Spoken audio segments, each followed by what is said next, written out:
to our dad on the Gibb Cressman podcast.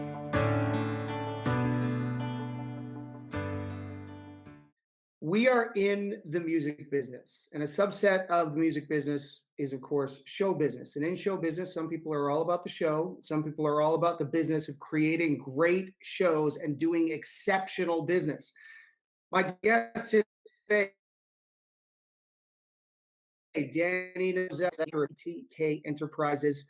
He manages Dolly Parton and a slew of other artists. Who else are you working with these days, man? You know what? I'm working with Barry Gibb and the Bee Gees catalog. I'm working with Casey and the Sunshine Band. I'm working with Kenny G. I'm working with Jerry Halwell of the Spice Girls on a North American level. I'm working with another band called Kovic, who I'm signing to a major label overseas. They're a pop artist that I've been working with for several years. And then Ollie Rowland came into my office, who I hired because he's got a TV film background with the studios that were being built. So I hired him for that. And he said, "Hey, will you take a look at Kovic again?" Well, I went online and was researching and planning and strategizing on him. I looked into the songs and everything. And next thing I know, he's got 45 million streams independently. So ended up signing to a major right now. In the middle of that, I have another band that I'm developing called the Brothers Moore, and I have another band that is on Big Machine, a solo artist called Brock Gagne, which is like a cross between Hank Sr., Roy Orbison, and Dwight Yoakam. So he's really different, extremely talented, very excited about it. And then I also have an artist, Callie Twisselman, who comes off a 30,000 acre ranch in California. Her father the ranch is 7 generations handed down, and he's a cattle and grain farmer. So it's not just somebody from, some girl from Detroit, Michigan trying to make it in country music. She is the real deal. She is a rodeo competition, had won awards for rodeo, for barrel racing, for roping, etc. She's actually out in California right now, opening up for Big and Rich, and we have her on a slew of different tours and different things across. Just put the second single out, which it's coming up to National Cowboy Day, which I think is the 24th of July, but her next single is Cowboy, and she just put an EP out. So that's what we have in the up and coming stages. She signed to E1 for publishing and Copperline for label, and major marketing dollars behind everybody. Well, listen, I've always felt that a great manager has to be passionate, connected. They've got to have capital or have access to capital, and they have to be able to execute and get results. That has to be undisputed and undeniable. And you've been able to do all of those things to a very high degree. But you established a reputation early in the business. And the reason I accentuated your fidelity to doing good business in the intro is because you were a cleaner early on. You would come into tours that were hemorrhaging money, hand over fist every night, and you would just sit down and clean them up. Tell us a little bit about that process and establishing a reputation in a component of the business that most people don't want to touch with a 10-foot pole because it doesn't make you the most likable kid on the block. Right. Well, if you look at streams of revenue, now it's pretty tough to just be an artist with a record deal. You have to be branded. You have to be a brand. And because you need those other streams of revenue, because when that pandemic hit, I think people realized that you just don't know. Anything can happen in business. And that crushed the industry for a good, 15 to 18 months. And it's still not fully back in. And so what's happening is we took a look back. I got that education from SlipKnot that money couldn't buy. I toured the world every, from clubs to stadiums, and learned that.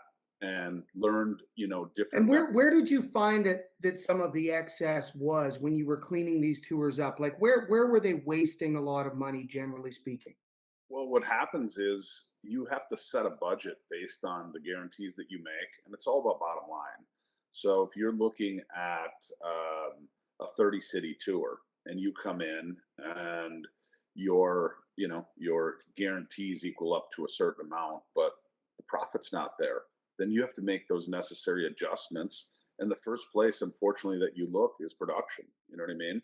The band always has to sound good. So that's the last place you want to dig is in the PA or in the monitors. If the band can't hear themselves, they're not going to be happy with the show. They have that's I know one thing, and at least in all my years that I've been doing this, is that if you don't have a good monitor engineer and you don't have good in-ears or wedges or whatever your artist uses, if they can't hear themselves and they have a bad show, then it's not going to be good because they're going to have a bad show every single night.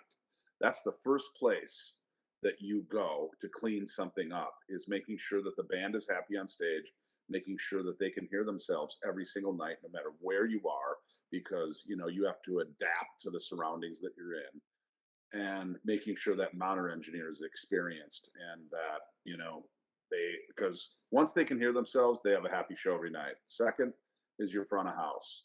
You never get a second chance to make a first impression. So you're playing for, whether it's 10 people in the audience or 100,000 people in the audience, you're playing for people that you're trying to win over, a percentage of that audience to become a fan. And so you don't want to skimp on that. But lighting, you have to budget accordingly. So whatever you take in, there is, a certain amount of money depending on where you're at in the playing field. If you're a new artist, you don't have anything. If you're a mid-level artist, you have some money for production. And then if you're an extremely established artist in arenas and stadiums, you can take whatever you want to a certain degree. But even there, it can get out of control. Okay, I've had to go in and clean tours that they're trying to stuff 40 trucks into a 18,000 seat arena. So you've got stadium production that you're trying to put in to an arena, and what's happening is your even right down, all the crew is overworked. Okay, you have riggers that are in the ceiling hanging, having to make sure they make zero mistakes when you're hanging tens of thousands of pounds above you with lighting and sound and pyro and everything else. But when they're having to be overworked because the production's too big and getting into the next, by the time you're loading out, you should be loading into that next venue, and people are overworked. But what happens is everything's an expense. So the minute you go over, what your profits are, there's people that just don't look into it, and it's too late when you're out on tour, and then you have to go out and you have to cut back. It happens all the time. It's not announced, but things happen. And when you go in there, the first places you look, is you have to look at the staging, at the lighting, and whether you have pyrotechnics or whether you have special effects. You have to look at all that stuff first, your video. But you have to go out with a conservative production based on the money that you make on the road. And as you grow bigger, you can get a bigger production. But there's very big established acts that have also overproduced their shows. They've gone out there on several tours, thought, oh, we're grossing, 150 million here.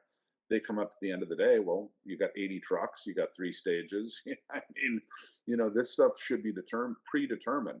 And that's one thing that I've been extremely successful with, is I predetermine all this stuff. I don't even send someone out on the road unless I know there's a profit involved, or that my artist or client understands where they're at in the process, that, hey, you know what? If I go out here, I'm only going to break even. I'll give them projections. Here's a budget with a conservative production. Here's a budget with overproduced. Here's a budget that's under to make you more profit. Tell me what you want to do, and that's what we'll do. But I don't think anybody want to go out on that road to lose money. And especially nowadays with everything going on, you have to really, really watch the bottom line going out on and touring right now. And especially with everyone, plus the market is flooded. You know what I mean? Because everyone was sitting. Yeah, there's a lot of traffic right now. Yeah, everyone's sitting home for 16 months. Now the market is completely flooded, which it's great. Doors are open again. But there's only so much economy to go around too. So eventually, where someone would go out and see, every single one of their their favorite artist in a year at a show, they're maybe only buying 1 to 2 shows a year rather than 8 or 9 shows a year, depending on. And you've broken that process down, to make it quite simplistic sounding, but it actually is very complex because you also want to make sure you're creating a great show for the consumers in attendance and ticket buyers, right? And Absolutely. then sometimes I would say it depends on the stage of the career of the artist as to what you would decide is expendable or not. So if an artist is on their way up, maybe it makes sense for them to break even on the tour and invest back in their show.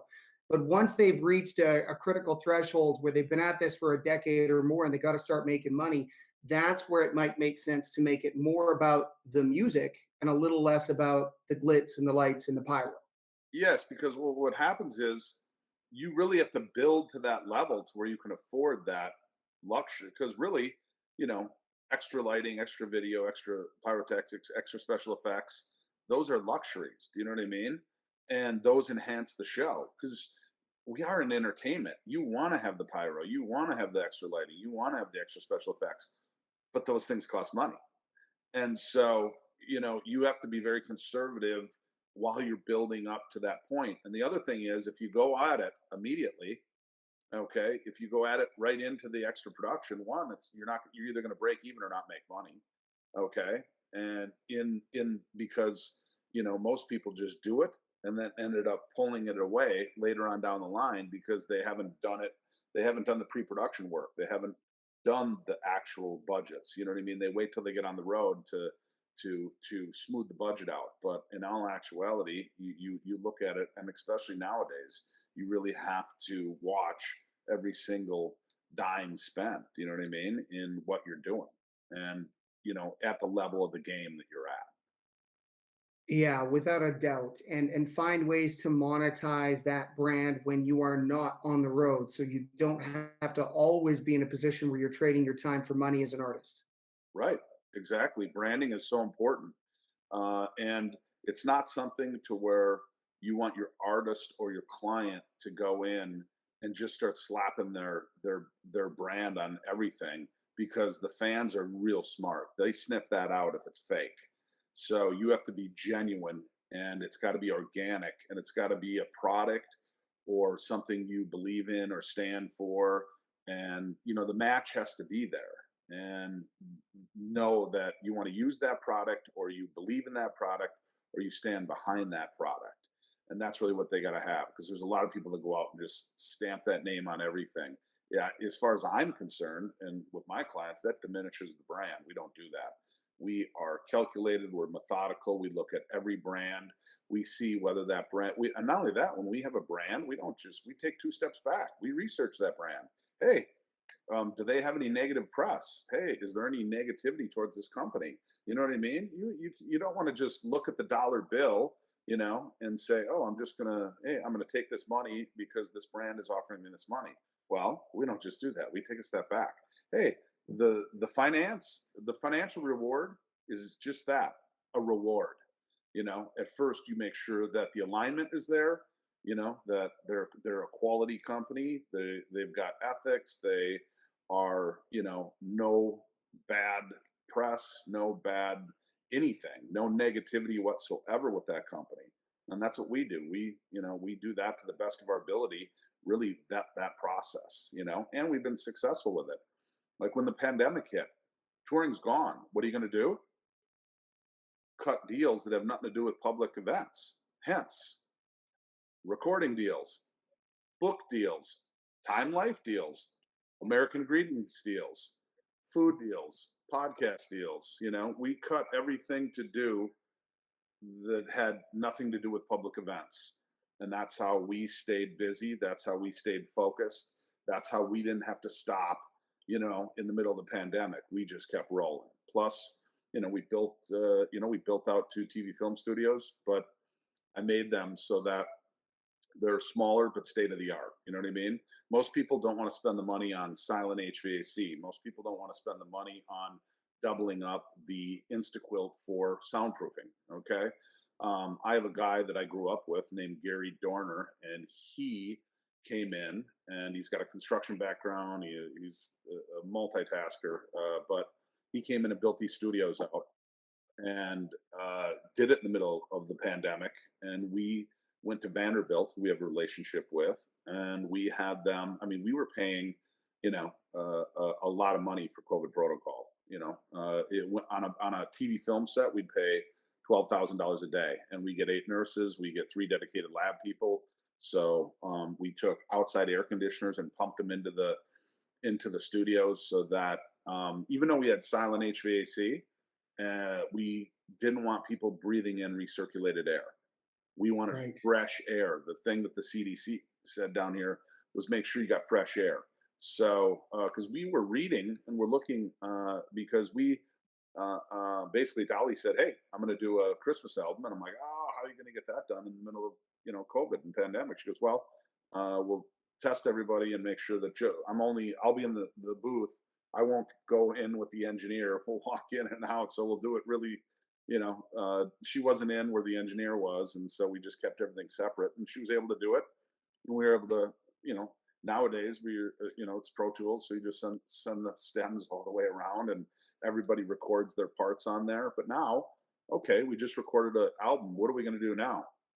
Well, I'm going to close a book deal. I'm going to close a Time Life deal. I'm going to close a American Greetings deal. And what else I'm going to do is I'm going to finish these studios out, which we did, built out state of the art. We also put steel in the ceiling so that even though they're made for TV and film because they're soundproof and silent HVAC, we also put in there steel in the ceiling at 19 foot so that you can hang full production, half a ton of point. So now, we have several clients coming in, and we've never advertised, but we have clients coming in to use it for their tour rehearsal. But at the same time, we have feature films coming in, we have TV shows coming in. So we have multiple different types of clients that are coming in here, and we're building a larger one down the street. But so to get back on it though, she wanted to record this, so I built these out. And then I went to all the different unions and said, "Hey, what's your protocol? Is your COVID protocol? Because we want to film. And obviously, I'm not putting Dolly Parton in there in danger." So what we did is we created a system because we watched what was happening in out on the West Coast. Cedar Cyanide's like, "Hey, we're full of all the people on the sets," right? Because they weren't doing. I don't think they were doing the protocol that I was doing because what I did was cut the deal with Vanderbilt, okay?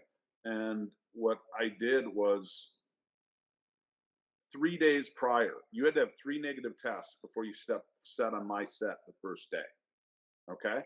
So the nurses would meet everyone at 7 to 9 a.m. These are not rapid tests. These are lab tests. They would get tested, Right. and then they would be met by a security and by 8 nurses, and they were taking the temperatures. Anyone that had a temperature, you're off to the side, okay? At 9 a.m., we start the production. By 9 a.m., we had all the results back, okay? In 2 hours, the labs, they gave us results back immediately. I caught 40 people with COVID, and I eliminated them from the production before they even walked in through. I got 2 gates, okay? 8-foot gate, 3-foot barbed wire. So you're not even getting in through the second gate into the studios unless you get through 1, security, and 2, 8 nurses that are taking your temperature and testing you. By 9 a.m., I opened the gate for the people that because I caught 40 people with COVID, but they never entered my studios. And then what I did is when I caught someone with COVID, I'd bring the guys in with the hazmat suits, and Gary and Ollie would have them do the. It killed everything. There was a certain type of powder or fog that they would fog the studios. Then I had huge HEPA filters as well. And then I had also COVID officers that were taking your temperature every other hour and writing it down. So we really, we caught 40 people with COVID, but we never spread it within our production because we wouldn't let anyone in unless they had 3 negative tests. So the first day on set was their 4th day. And we knew what they were that day because I had the test results back before they even entered into my studio. So everyone, That's like military discipline protocols. there you go. Yeah. And then, so what happened is I licensed unprecedented deals because we're in the middle of COVID. 3 songs to Pandora, 3 songs to Apple TV, 3 songs to Amazon, 3 songs to Sonos, you know what I mean? Songs to Jimmy Fallon, song to Macy's Day Parade, song to Rockefeller Christmas tree lighting ceremony. I license songs overseas, BBC, Good Morning Britain, Graham Norton. Okay, so and then I went to Australia, Channel 9, boom. So I'm licensing these songs all over the place, which helped with the uh, promotion because that right there, based on what I licensed out, I was able to at least break even and pay for that production of video, okay, that I was marketing on a global level. And then on top of that, we were supposed to do something for another provider, which I won't name. And I said, you know what? It's a lot of legal, Dolly. Me going through all this, it's a hell of a lot of legal. I said, why don't we do this? Why don't I ex-nay this deal because it's not done yet, and I don't feel great about it. And I said, why don't we you add 3 songs because Dolly's like, hey, I want to do a Christmas lighting tree, a Christmas like candlelit vigil ceremony, just a little 30-minute show or whatever. Because no one's going to have a great Christmas this Christmas, so I want to, at least try and bring them some positivity. And I said, well, why don't we do this? Why don't we add 3 songs instead of doing 30 minutes? Let's make it a full hour. Add 3 songs, add more dialogue, and I'll go try to sell it to network. And if I can't sell it to network, we own a piece of Christmas content that will eventually monetize. And she goes, okay. And I like woke her up in the middle of the night. So she stayed up all night, made sure that the songs and the dialogue were correct. We called the Kent Wells, the band leader, the next day. He had the band all rocking, ready to go.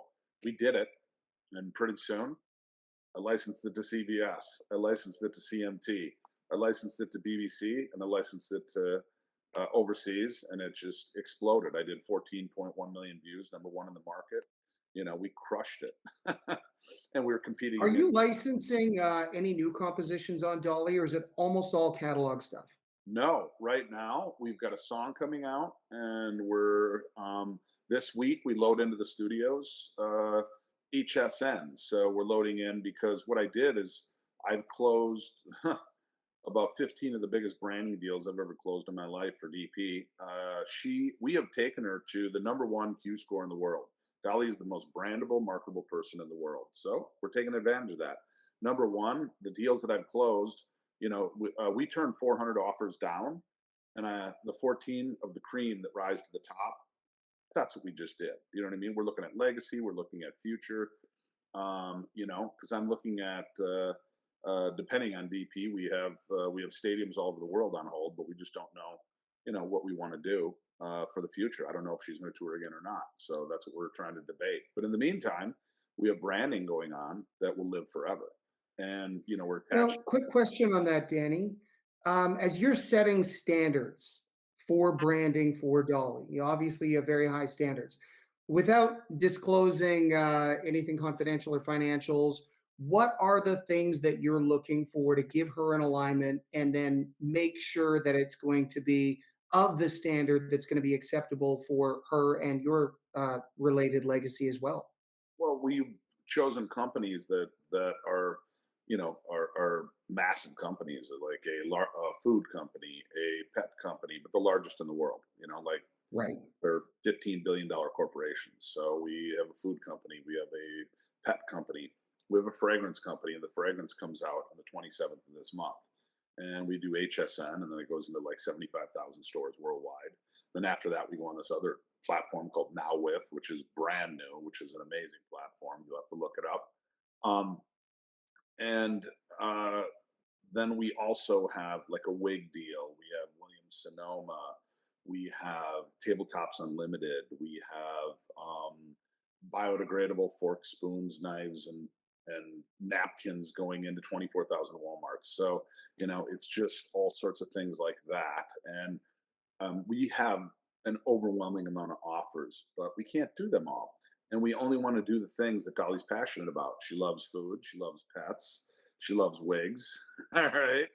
Uh, Yeah. so you know what? If you see a trend here, it's because even though we could have accepted all those offers, all those 400 offers, and made a lot of money, but instead we took a step back, let the cream rise to the top, only went with passionate things that we're passionate about: fragrance, pets, food, wigs, things like that.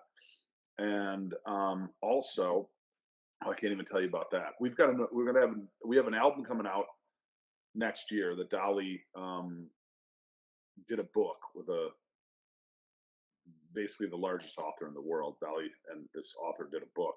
We're announcing it in 2 weeks. I'm not trying to date this, but we're announcing it soon. And she wrote the album that's custom made for the book. Okay, and then we'll have a feature film that's also attached with that as well. But Super exciting, man. we did a pop song with the fragrance called "Scent from Above" is the pop song, and that's about ready to come out on the 27th. And I did it with very current producers, very current production, and we think this thing's a hit. So that'll be the first one that comes out. Then after the first of the year, we drop the new record, okay, for the single. I mean, she's just a writing machine, and we've also got 4,000 pieces of content back from Iron Mountain. So it's just nonstop. There's no, So when there's you're like, releasing on top of that, then you look at Barry. We just got Barry a book deal. yeah. He's got another Greenfields album coming out, and then he's got the TV and film deal. So it's like it's not just one client. Then Casey, then Kenny G. He just got an autobiography. So we've every one of the clients is with all these branding things coming into play. I look at every single one of the clients because there's something for everybody. So what's the strategy to take a pop song to the market with Dolly Parton at this point in her career? Are you going streaming heavy? Are you doing exclusives? Are you trying a radio strategy? Like, tell me a little bit about Yeah, what you're deploying.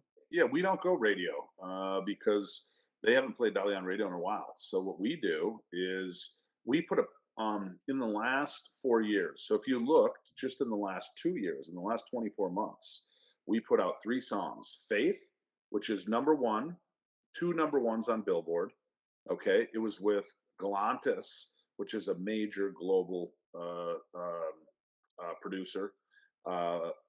2 is with Mr. Probs, and 3 is with Dolly, and that has done 350 million streams.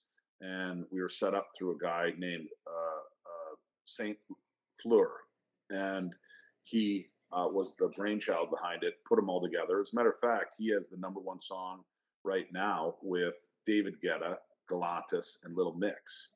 Well, guess what? He produced the song "Sent from Above." So the production is extremely current. Dolly killed it on the song. I can't wait. But to answer your question about what I do for marketing, what we do is we do heavy TV, heavy viral marketing. The fragrance in itself is going to have a huge marketing because Dolly's song will be across all the platforms. Then we release it as a single. We go heavy with the DSPs, so the Spotify, the Amazon, the Apple, iTunes. So we go straight, for those streaming services, and we cut deals with them. At the same time, we get her playlisted, and so it's a builder. And so we go heavy viral and heavy TV is really what we do. We have a very, very robust digital campaign going on, and we haven't even signed it to a label. As a matter of fact, I have the next one as well, which is going to get announced. We haven't signed that record to a label yet either. So I'm famous at, hey, we do it backwards. We pay for it all. Then we announce that we're doing it, and then I see what partners come to the table. If I don't like the deals, we have the financial to put it out on our own. Puts you in the driver's seat, man. Yeah. Puts you in a position of power. It's a brilliant strategy and one that I think is, if you're capitalized well enough to do it, it's the way to go because then you either end up with the partnership you want or you just do it yourself and you own everything. Right? No, Yeah. you're right. Probably one of the most vivid illustrations of what you bring to the table as a manager, at least if we were to synopsize it on one career story, is having the discussion about where Dolly was in 2005. She hadn't had a manager in like 17 years. You came in initially, I believe, as a cleaner to work on cleaning up her financials so that her tours would be profitable. And then take us to where she is today. Obviously, you shared a bunch of that already, but give people an idea of where the Dolly Parton brand was and what level of business she was doing in 2005 when you started the process. Well, you know what? I'll take it back a little bit. so that I can give you a very quick history. If you look at the '60s, Dolly was opening on the Porter Wagner show. That really gave her her start. He had a nationally syndicated country show, and America and overseas fell in love with Dolly Parton. Okay, they did just off that show. That's the '60s. In the '70s, she got signed to RCA Records. Here You Come Again was the first platinum seller, and she sold tens of millions of records. Okay, so she was making money. She was selling a lot of records. She had I Will Always Love You left Porter Wagner at the end of the '60s. Then the '70s went into RCA and was just killing it. Okay, however, during that period of time, Dolly was on tour, but it was a bro dominated country world as it is today.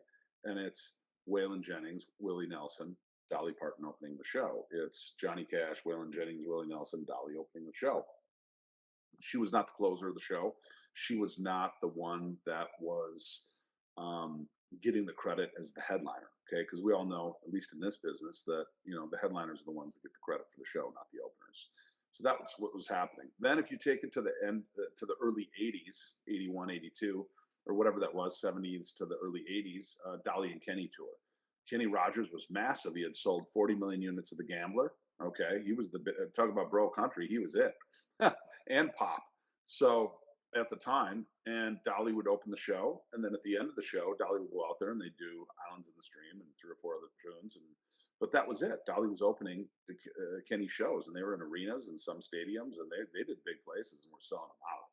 But that's what it was. But Dolly wasn't the headliner then. And then she took at like '83 to like '91, she took off and did movies. All right.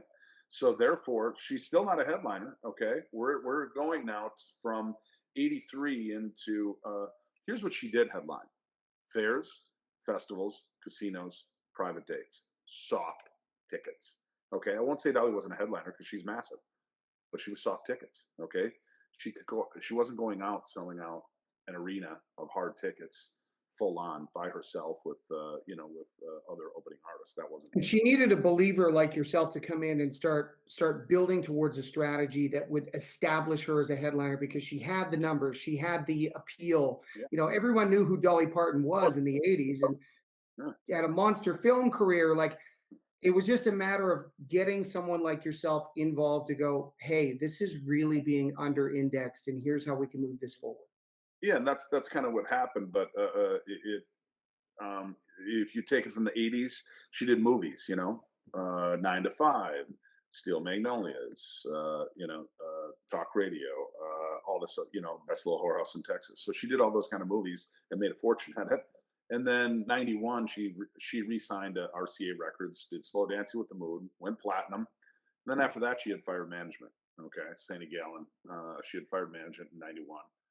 And then she did the bluegrass era. She signed in '92. She signed to Wealth Company, Sugar Hill Records. But the only thing is they didn't really put the marketing dollars behind her. Okay, and they didn't I think they probably at that point was thinking, hey, she's more of a heritage artist, and they didn't have the belief that she was finished. They thought basically, but she wasn't. And so what happened is that went on till 2004, and I came in then to help out with the tour, and that was I can't remember who was running that, but then it kept bringing up to '04, and when I came in, she didn't need me for anything. She didn't need me for financial reasons. She didn't need me because she to make her a star because she was massive star. And so, what she did need me for, though, is because she didn't have a manager from 1991 to 2004. Okay. And when you don't have management and not used to it, and she was basically doing it on herself, and hey, she wasn't doing too bad. Dollywood, Dolly Stampede, Splash Country, making hundreds of millions. It's like, she's definitely not needing me for that. But what I did is I came in and looked over 2004, looked over that she was doing 1,500 seats in 18,000 seat venues.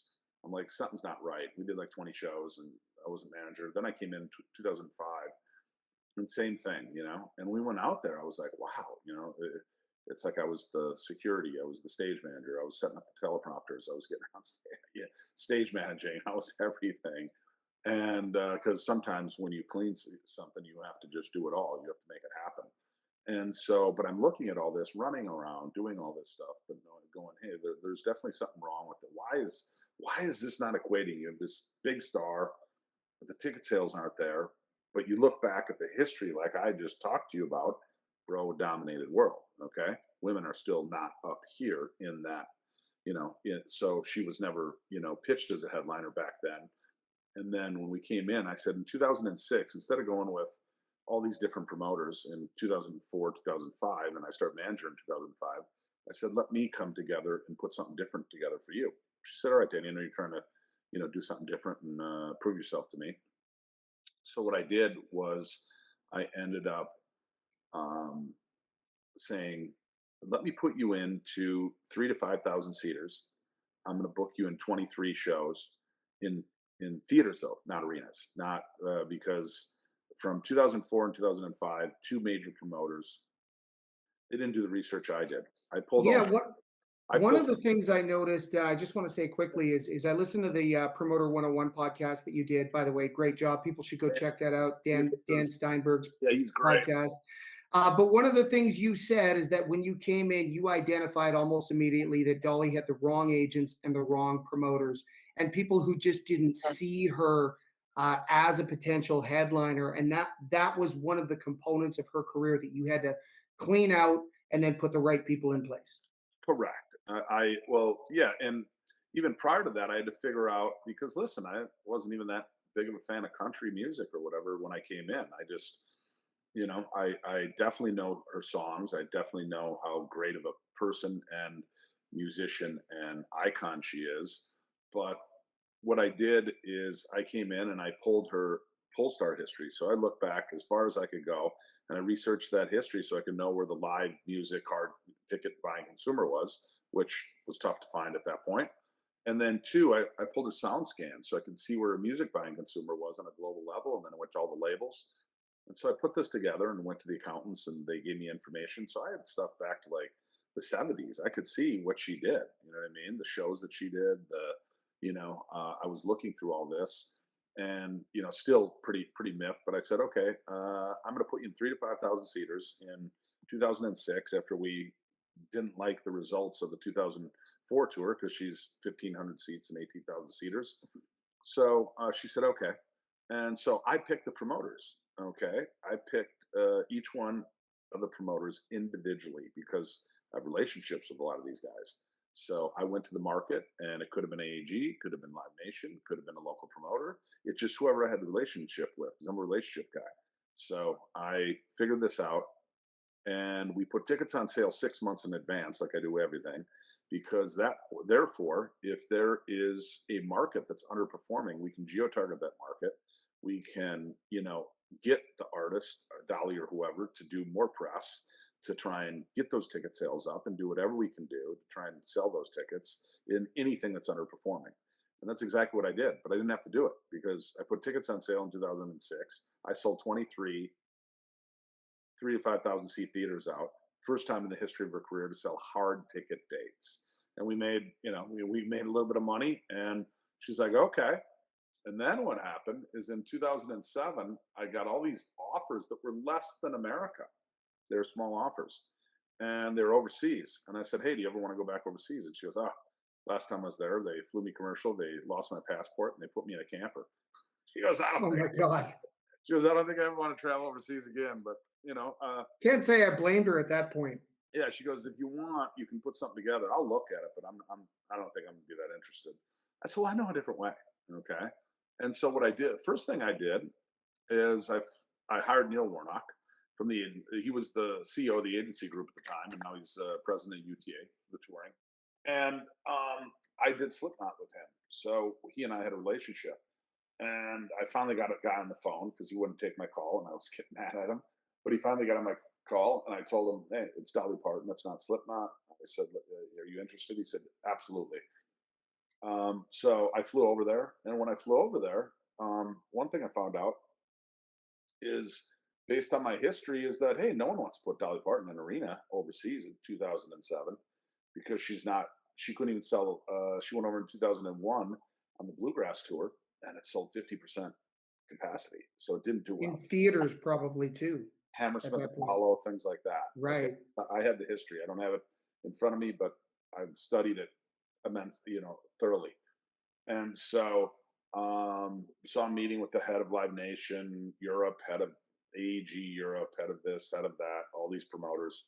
And so what we decided is let's downscale the arenas. They didn't want it. They didn't want to put her in. They wanted to put her in theaters, like sell the lower level out or whatever, because they thought it was the same. And I convinced them that it was the wrong promoters and the wrong agents, and I had to let everyone go. And Dolly didn't want him because she's so loyal. She likes to keep everybody. And I said, no, this is what's got to happen, and I'll do it. And I did, and she allowed me to. And so, therefore, I brought these people on, and we're like, okay, 1,500 seats in 18 to 20,000 seat venues. So I saw, because I'm from Minnesota, I saw that Prince was over there, and he did the Mail on Sunday, which sells 800,000 papers a week normally.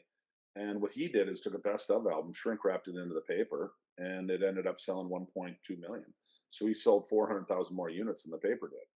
Well, you know what? I did the same deal. I got like 400,000 or 500,000 out of, I can't. It's a long time ago, but I got 400,000 or 500,000 out of the Mail on Sunday, and I went and took a live show, I think, and cut the audience noise out, made a new master, sent it overseas in just a cardboard sleeve, very cheap, and we put it in all the papers. And Dolly sold 1.8 million papers. Okay, I knew that something was different, that something happened when I did that, and I was like, wow. I called Neil, and we both said, oh, something is different, for Dolly to sell that many best of albums and that many papers. So we put tickets on sale 6 months in advance. And I was basically told, hey, Dolly's basically, are you sure you want to take this risk with me? Because, accountants, attorneys, they don't believe in your budgets. They don't believe in anything. And for lack of a better phrase, Yeah. your balls were a bit on the line too, because Dolly actually threatened to fire you if she went over there, did all that work, and didn't end up making any money. Right? There was a lot of pressure on you. There was. She basically told me, "Hey, you sure you want to take this risk? Because if you lose me millions of dollars, you're fired. Are you sure you want to take this risk?" I said, "Absolutely." I said, "Hey, I've made tens of millions of dollars for other clients," and I said, "This is no different." And I said, "I'll put my job on the line." And then I called Neil Warnock, of course. I said, "Hey, Neil, guess what? If I'm fired, so are you. So we better do this thing." And that the first thing that came up was Mail on Sunday. Second thing, we put tickets on sale. Third is, lo and behold, within 60 minutes, we sold out 14 arenas. And I mean the entire arena. And then what happened is I put another 9 shows on sale, and we sold out 23 and some odd shows. Okay, 23 shows. And it took 3 weeks to sell out the other arenas. And I'm telling you what, we crushed it. I can't even tell you because it was such a massive number that she didn't want anyone to know. But we were at 2.1 or 2.2 to the dollar. So all I'm telling you is it was tens of millions of dollars in the gross. It was the largest grossing at that time, the largest grossing tour in the history of her career at the time, because we've blown that away. The following year, 2008, I went to Neil and I said, I want more money and less shows. He goes, well, we got to go into stadiums, mate. I'm like, let's go. So we put 10 stadiums on sale and eight arena shows across, and we sold those stadiums out 3 months. And what capacity were those stadiums set at in terms of sellable All over the tickets? place, because like I with SlipKnot and Metallica, I had done it in 2003.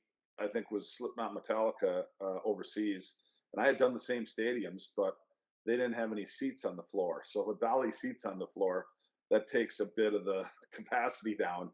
So we were in like the 30 to 50,000 range. Do you know what I mean? But it was an evening with Dolly. We were selling the Stockholm Stadium, Malmo Stadium, Oslo Stadium, Denmark Stadium.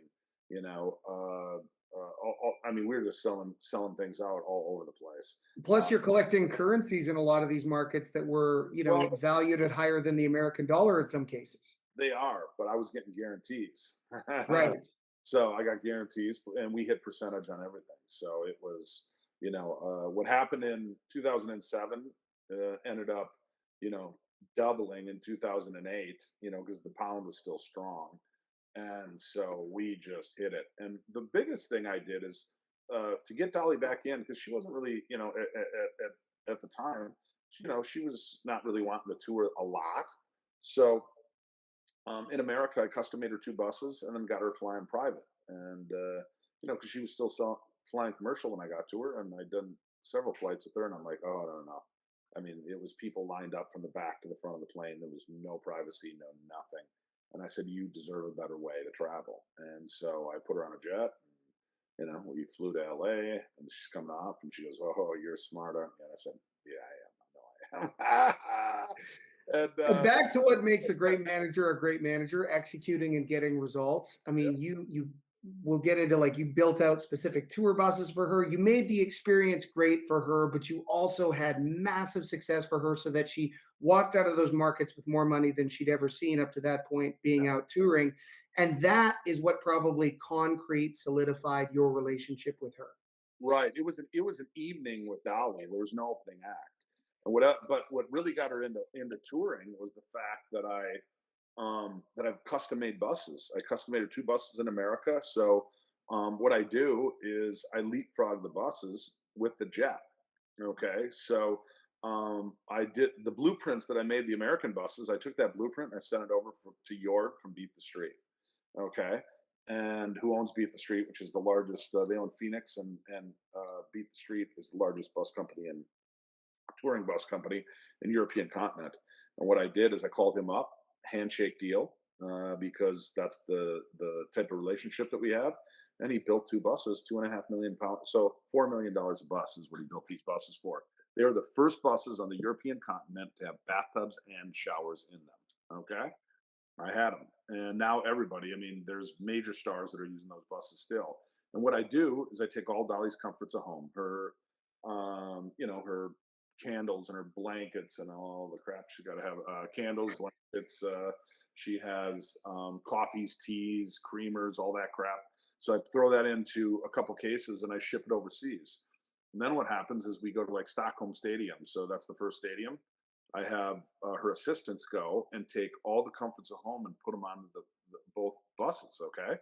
And so she has the coffee she loves, the creamers she loves, the fans, the blankets, the candles, the incense, and all that junk. She's got it. Okay. All the comforts of home I've given her. Okay. Then what I do is I keep one bus in Stockholm and I take the second bus and I put it in Viborg, Denmark. Okay. And then what I do is I have Brian Seether, who's Dolly's director of security. We have dogs all over the world. So we started this in 2006, and we just a practice that we do. One of the practices that we do is we have behind each one of the buses travels a van with dog handlers in there, and they have a protection canine and a detection canine. So basically, what happens is Dolly and I fly in, we land, okay, which I have like 400 hours of footage that's never seen the light of day from our rise. But anyhow, we fly in, we land, the buses come right up to the jet, pick us, Dolly and I up, head over to the venue. By the time we hit that venue, that dog has already sniffed that venue probably 12 times, every seat, and then we lock it down to the backstage area. And then when we come in, the other handler comes out, which is the protection canine, which is a attack dog. Okay, and he comes out and he is on the door for the rest of the night.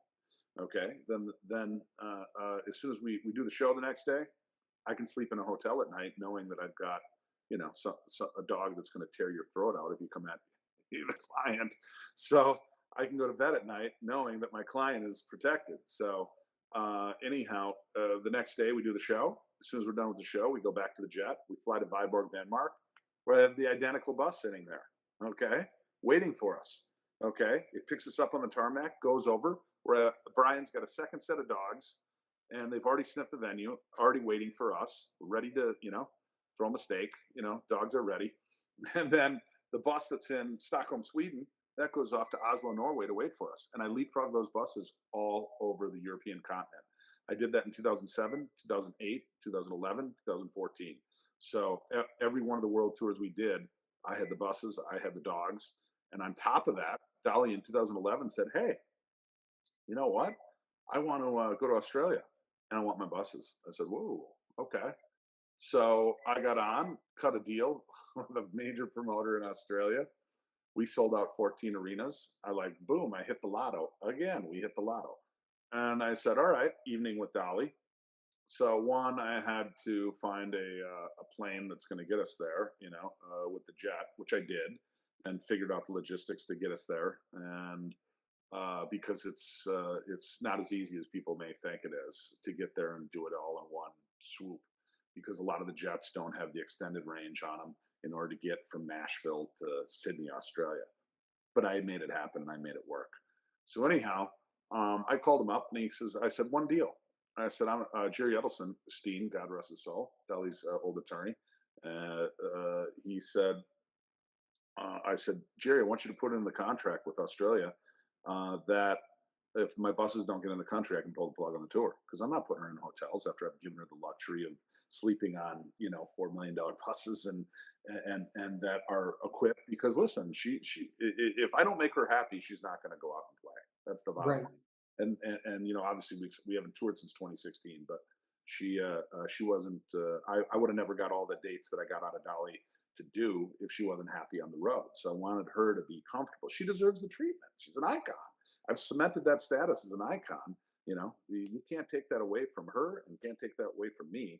That she is cemented in her legacy is as an icon, global icon. Okay, and when we hit that Australian market, they said, nope, your buses and your buses are not coming into our country. And I'm like, that's not good. So the promoter's like, oh, we'll just put her in hotels. And said, no, we're not. I said, I'm not coming all the way there and having a miserable tour because we're in hotels. Because when you're somebody like a Dolly or anybody that tours, okay, not just Dolly, anybody that tours, when you have to go into a hotel room and you get in there at 12 midnight and you have to get up at 6 in the morning and leave the next day, and you're dragging 60 bags of shit into the hotel, excuse my language, but you're not going to be comfortable. You're not consistent. You're not happy. Okay. And that happens all tour long. Well, that burns you out. And you have none of your creature comforts like No, you do on the bus and the way you've set that up, right? I've set it up so she has a home everywhere. She's got the same home. So we just use the jet, the two buses. No one has any clue what's going on because the logistics take me 6 months up here in my damn head just to figure it out on paper. Okay. And I've taught my staff members, Kyle McLean and how to do this. Okay. So he's really got it down because it's not easy. Everyone thinks it's easy. It's not. You have the jet, you have the band entourage, you have the crew entourage, you have three entourages, 100 people, and plus taking a small city and moving it all over the world. It's easier said than done.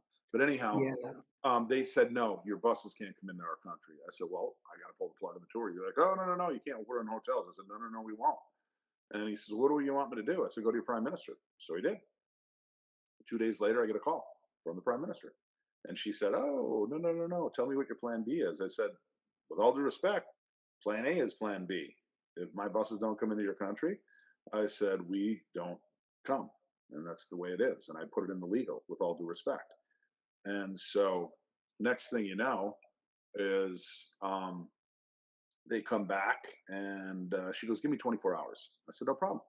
24 hours later, Anthony Albanese comes on and he's the minister of transportation. He goes, I don't know what you said to the prime minister, but he goes, we wouldn't let so-and-so's bus in. I don't want to say their names because they're big. We wouldn't let, the Pope Mobile in, but we're going to let Dolly's buses in. Okay. And but what I did is. And what were their concerns and reservations about letting them in? 4 feet too long and 3 inches too wide. And I said, listen, you guys have triple trailers there going across the bush.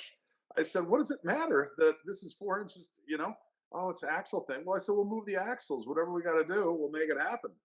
They let me ship those buses from the UK all the way around south of Africa, all the way up, drop one bus off in Sydney, or I'm sorry, one bus off in Perth and one bus off in Brisbane or Adelaide, because that was the next show.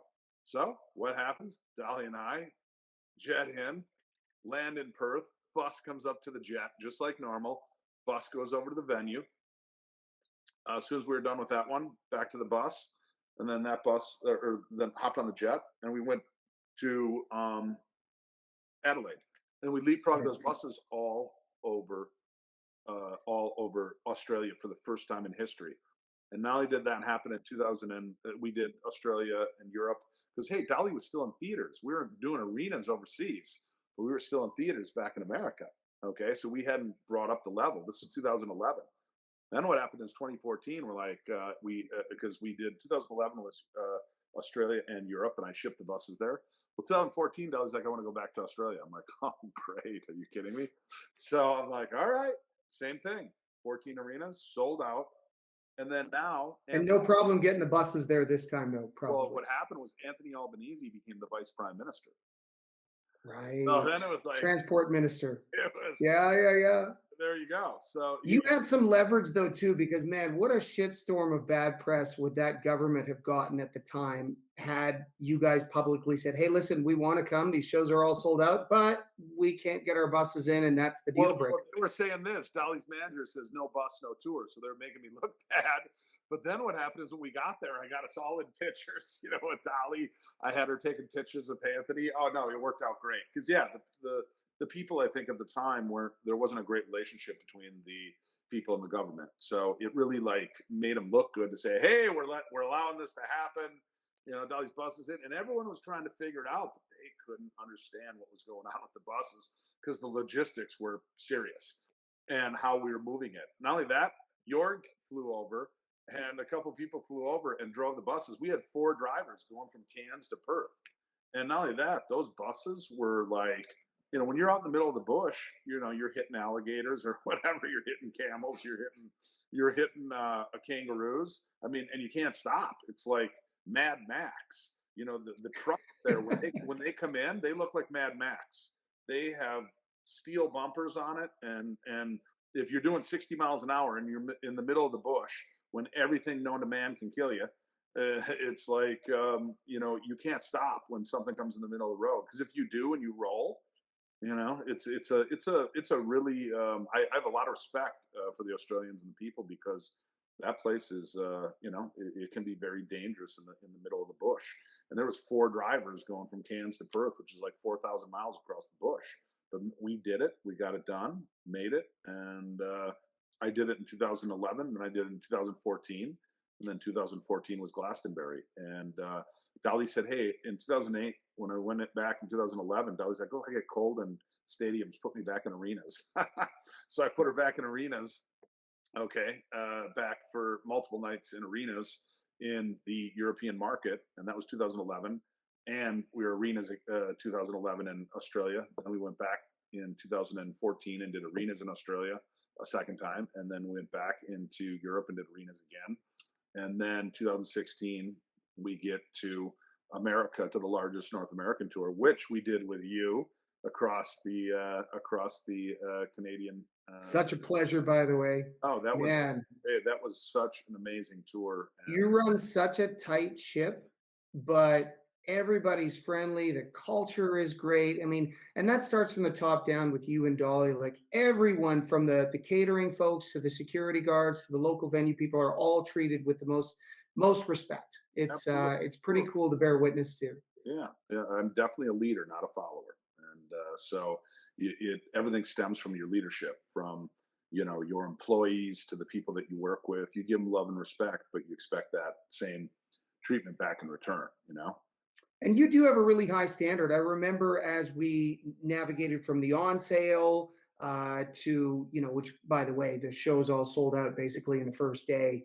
Um, but you were on top of it. It wasn't like you were resting on your laurels. And I think that's one of the things that really separates you from some of the managers of elite artists in this business is that a lot of managers get a cushy paycheck and they get a great position and they've got job security and they kind of rest on their laurels a little bit, but you've been so aggressive in what you've continued to pursue for your clients and revive their relevancy and bring the most good faith dollars back to them through their brand.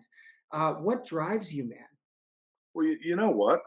You manifest your own success. I think I said that in that other one too, and I say that a lot because you know what? Stuff doesn't fall from the heavens, and you just a lot of you know you can't just wait there and twiddle your thumbs for opportunity to be dropped in front of you. You make it happen. We make it happen. You know, I am really diligent with my staff, that it's research, it's planning, it's strategizing, it's going through those methodologies. Then, when we think we have the right game plan, we execute and follow through. But also, we create things, we plant seeds. We are, you have to make it happen. And that's what we do. We look for opportunity. We don't wait for opportunity, we find it. That's what we do. That's the difference. Well, and how easy would it have been for you in 2005 to just continue to exist within the dysfunctional infrastructure that Dolly had in place and try to make the best of it and maybe move the needle a bit? But you had to have those hard conversations first with her to say, hey, listen, we got the wrong team around you, and here's why. And Right. here's what the potential is if I'm allowed to put my soldiers on the ground, right? Which is what you did.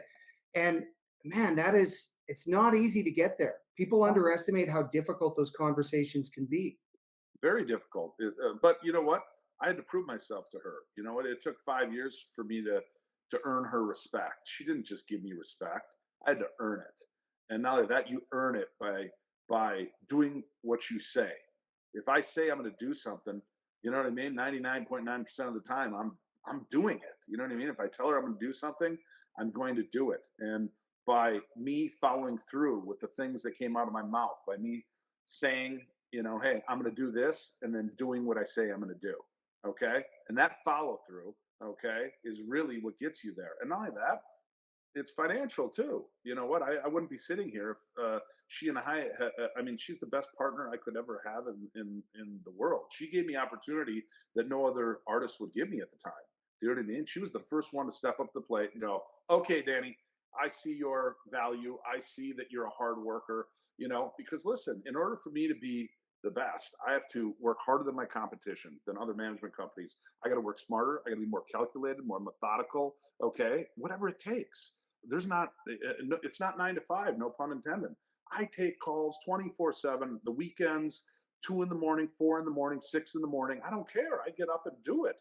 Whatever happens, I got to do. It could be good. It could be bad. It could be ugly, because I've dealt with all of it. And, but I am big on follow through, follow through, follow through, follow through.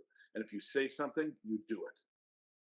You've established rapport through credibility. And that brings me to my next question. You've started recently working with Barry Gibb, the Bee Gees catalog. Obviously, the guy's a monumental icon as well.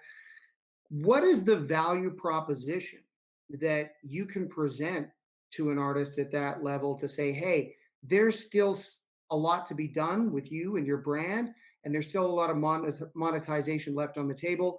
And how do you make that pitch? How do you make that case? Is it similar to what you went through with Dolly and proving yourself early in order to get to the point where you can make that case? No, I think what happens is Barry, a lot like Dolly, doesn't need me for anything. You know what I mean? He doesn't need me financially, doesn't need me to be a big star, doesn't need me anything. What I'm trying to do, though, is look at Barry's situation and elevate it. You know what I mean? I think there's not enough of the younger generation. I want to reintroduce Barry to the younger generation. That's me, my personal goals, because a lot of the younger generation don't realize who this man is. They don't realize that he is like one of the largest, best songwriters and the most successful songwriters in the world. And I think, Well, look at the track record you have with Dolly. I mean, she's the coolest thing to the youngest generation right now. You've right, done that. yeah, I've made her current. You know what I mean? Everything that we're doing is extremely current, and that's all through heavy TV, heavy viral marketing. And we have all sorts of things coming out. Barry's a hard worker, and the guy's always writing, always working. He's like Dolly. They just have that old school mentality, old school work ethic. And so, you know what? Anything he wants to do, I'm here to do it with him. Man, you have been so generous with your time, and I know how valuable your time is. I can't believe that was an hour and it just flew Was by. it? Yes, believe it or not. Good. Thank you so much for taking the time to do this. Speak to our audience. A lot of the people who listen to this podcast are emerging artists and emerging industry people, and there's just a wealth of knowledge here. So thank you for sharing so Absolutely. openly. Thank you. It's been a pleasure, brother. Pleasure, brother.